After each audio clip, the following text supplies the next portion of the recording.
Salut à tous les amis, c'est JP, on se retrouve aujourd'hui pour une toute nouvelle présentation. Avant que ça commence, je tiens à préciser que vous pouvez voir ma dégaine. Malheureusement, je ferai une vidéo explicative de pourquoi et du comment je suis arrivé à ça. Je suis sincèrement désolé, il y en a à qui ça va pas plaire. Bon, sinon la qualité de mes vidéos sera toujours présente. Donc je vous souhaite un bon visionnage et on se retrouve tout de suite avec Mathieu. Donc Mathieu, on a quoi là devant nous? Là on a une Opel Corsa dernière génération de 2021 qui est sortie courant début d'année 2021 si je dis pas de bêtises, il faudrait vérifier correctement. T'as quel âge aujourd'hui? J'ai eu 22 ans à fin d'année de l'année dernière. Donc là la voiture tu l'as eu au tout début de ton permis? J'avais déjà 1 an de permis environ. Tu l'as eu toute d'origine? Ouais. Et t'as fait une prépa dessus? Ouais, j'ai fait une petite prépa niveau moteur, mais pas grand chose parce que c'est le fameux 1 litre de PureTech de chez PSA qui est très connu pour sa maladie avec la courroie qui baigne dans l'huile. Mais j'ai quand même voulu essayer de le préparer un petit peu. J'ai un stage 1 qui augmente un petit peu la puissance, pas grand chose, et un stage éthanol aussi. Et après en échappement, j'ai une demi-ligne en full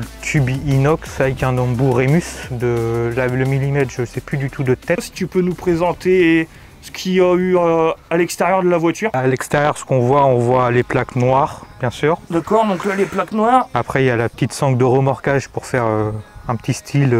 Moi j'aime bien. Donc j'ai voulu mettre ça pour faire un petit effet, pour faire un petit peu plus marrant, on va dire. Après, en esthétique, il y a toutes les vitres qui sont teintées.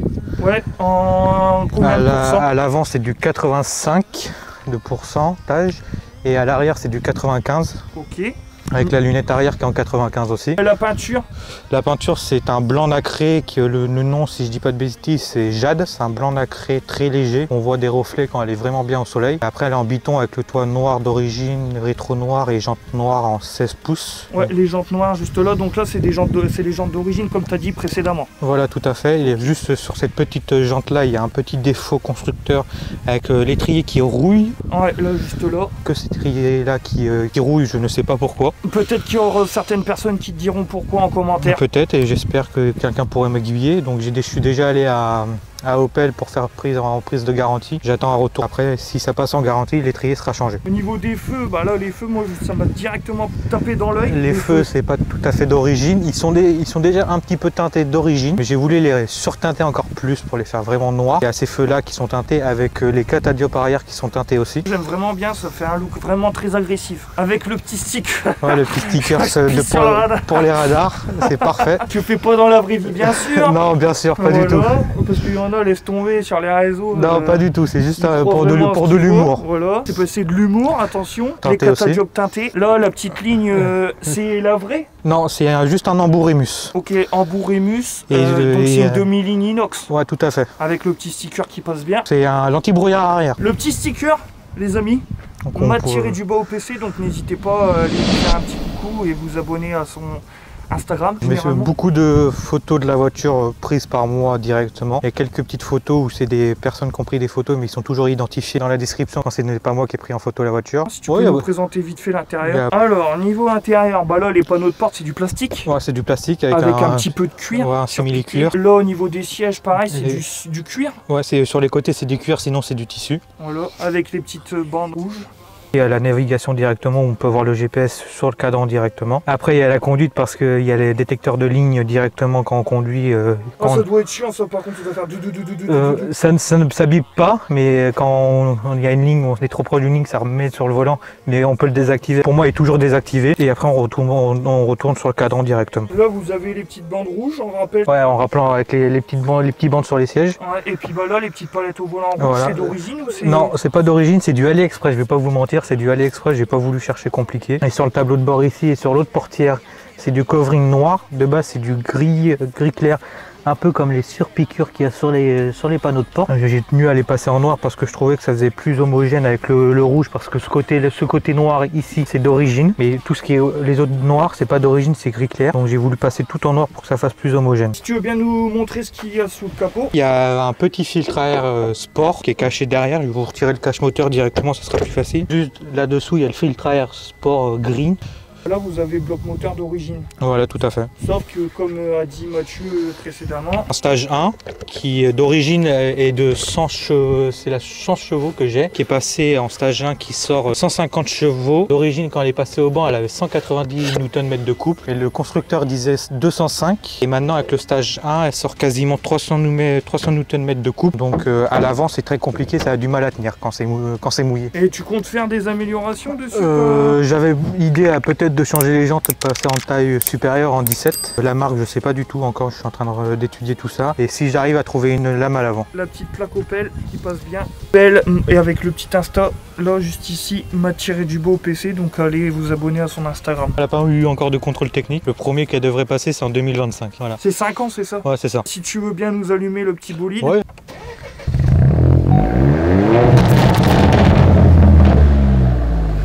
Ah, ça fait un joli bruit. Donc voilà. T'en penses quoi du bruit de ta voiture? Ah, moi j'aime bien, je trouve que ça... En hiver ça fait trop de bruit.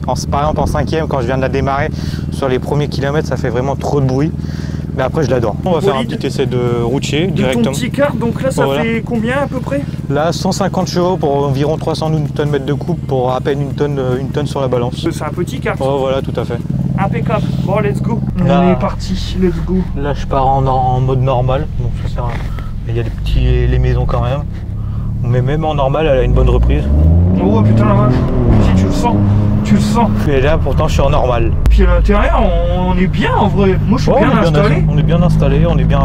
Après niveau siège, il aurait pu faire un tout petit effort pour être maintenu un peu plus. Mais sinon ça va encore. Moi j'aime bien parce que les sièges ils sont larges. Et bah, pour les gens costauds comme moi, c'est bien, on passe bien dedans. Que les baquets, mon gars, laisse tomber. Ah, les baquets, c'est un semi-baquet, on peut dire. Après, elle peut se conduire tout à fait très simplement la conduite. Les gars, pour ceux qui sont intéressés à me présenter leur petit bolide, vous m'envoyez un message sur mon Instagram qui est juste ici. Et je suis en train de rigoler parce que voilà, la voiture elle bombarde bien comme il faut quand même. Pour combien? 150 chevaux? 150 chevaux. Et je suis en normal encore là. Ouais, t'es en normal. Et t'as plusieurs modes. Ah, là, si vous voulez, je peux passer le mode sport. Ouais, bah là en mode sport, là c'est bien. En plus, on est sur une belle petite route. On entend le sifflement du temps. Ouais. Ah ouais, ça marche bien, c'est une petite bombinette. Hein. Et on entend le sifflement du turbo. C'est une petite bombinette. Après, si on veut vraiment bien s'amuser, on peut se mettre en palette si on veut. Là, je suis en palette. On arrive dans une ville, un petit village plutôt. Ouais, du coup, tu passes tes vitesses manuellement. Voilà. Là, je suis en sport en 2e. Oh ouais, si ça marche bien, t'es fou. Eh, t'en crames plus une voiture avec ça. C'est ça qui est marrant, ça choque les gens. Bah, c'est parce que, en fait, je pense que c'est une voiture qui n'est pas lourde. Non, qui n'est pas lourde du tout en fait. 150 chevaux pour une tonne. Ouais, mais environ une tonne. Vous avez le CarPlay. Ouais, c'est ça le CarPlay. CarPlay, et puis bah, à l'intérieur, moi j'aime bien. En départ arrêté, je peux vous confirmer que les Golf elles sont derrière. Les Golf et même les Audi A7 S-Line. Et même dans les virages, j'ai pas peur. Hein, Mickaël, si tu vois la vidéo, dans les virages, j'ai pas peur. Et ouais, comme je précisais au départ arrêté, une Audi A7, elle est derrière. Ah ouais? Une Audi A7 est derrière. Après, c'est à pas de peau, hein. Ouais. C'est lourd, hein. C'est lourd. Après, je pense arriver à un certain nombre de régimes tour minute, ça y est, il passe devant. Ouais, c'est sûr, sur la distance, ouais, mais je dirais sur le 400 mètres, à mon avis, je suis devant. Et après, sinon, sur Autobahn, tu l'as déjà monté à combien? Sur Autobahn, je l'ai monté à 2,30 je crois. 230? Ouais. Ah, c'est pas mal. T'en penses quoi de ta voiture? Là, l'avenir, c'est le 1 litre de PureTech. Et ce moteur-là, il est connu pour pas dépasser les 50 000 au niveau de la courroie qui baigne dans l'huile en fait. Et je peux vous prouver le contraire. La courroie est encore d'origine, j'ai bientôt 53 000 km et la courroie n'a pas bougé d'un poil, on va dire. Je la contrôle de temps en temps. Elle mange un petit peu d'huile. Depuis que j'ai dû rajouter une seule fois de l'huile. Mais même pas 3 litres. Ouais, mais après c'est un entretien. Voilà. Et sinon, là je vois niveau consommation, on est à 4 litres 8. À 3 litres même. Parce que j'accélère à peine. Ouais. Si j'ai juste accéléré un petit peu. Ouais, on est à bah ouais, 18 litres. En pleine puissance. Ouais, quand même. 20 à 25 litres en tapant dedans. Faire la sensation quand, comme je disais, passer la 1, la 2, la 3, que rouler vite sur l'autobahn, je vois pas trop l'utilité en fait. Ouais, après chacun son délire. Il y en a ils préfèrent plus des pointes sur ligne droite, Voilà, ouais. et d'autres ils préfèrent plus de sensations dans les virages et tout. Est-ce que tu conseilles cette voiture là pour les jeunes permis ou même des personnes qui ont du mal, enfin comme tu as dit, le défaut de la courroie qui baigne dans l'huile? Qu'est-ce que tu peux dire pour les passer à l'acte d'achat sur cette voiture? En fait, c'est pas l'acte de l'achat. En fait, la boîte que j'ai, c'est la ETS 8 de chez PSA. Une boîte très agréable à la conduite. Elle est très fiable cette boîte là. Donc il n'y a aucun souci là-dessus. On peut y aller les yeux fermés. Le seul truc, c'est la courroie sur ce moteur là. Mais la courroie en soi, si la voiture est bien entretenue, tout ça, pour moi, il n'y a pas de problème. On regarde mes révisions sont faites très souvent, environ entre 10 et 15 000 km. J'ai pas de soucis pour le moment. Je touche du bois, j'ai beaucoup d'options dessus. Par exemple, elle peut s'arrêter automatiquement si je freine pas. J'ai le détecteur de ligne aussi. Pas mal, j'aime bien le bruit, c'est assez en vrai. Quand je passe en sport et j'ai les suspensions pilotées, les amortisseurs ça les durcit et ça durcit la direction. Et quand je suis en éco, la direction est beaucoup plus souple. Après j'ai la caméra de recul aussi. Ce qui est bien avec cette caméra, il y a les lignes qui bougent quand on bouge le volant. Ah ouais, c'est trop bien pour se garer. Et si t'arrives pas à se garer avec ça, il y a un petit truc qui est bien, par exemple quand on se rapproche d'une voiture ou là par exemple d'un buisson, on voit la vue par le dessus aussi. Et quand on se rapproche vraiment trop, ça bip, mais ça me passe en mode zoom. Wow, là, ça démonte. Et après on peut changer, il y a la vue 180, on voit sur le côté que je vois pas l'utilité parce qu'on voit rien. Après on peut se mettre en vue standard comme ça. Non, là t'as la voiture du futur.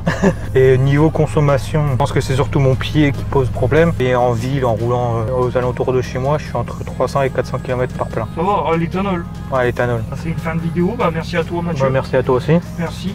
Les gars, c'est une fin de vidéo. S'il y en a parmi vous qui sont intéressés à présenter votre voiture, vous m'envoyez un message sur mon Instagram qui s'affiche juste là maintenant. Moi je vous dis à la prochaine et c'était JP, salut.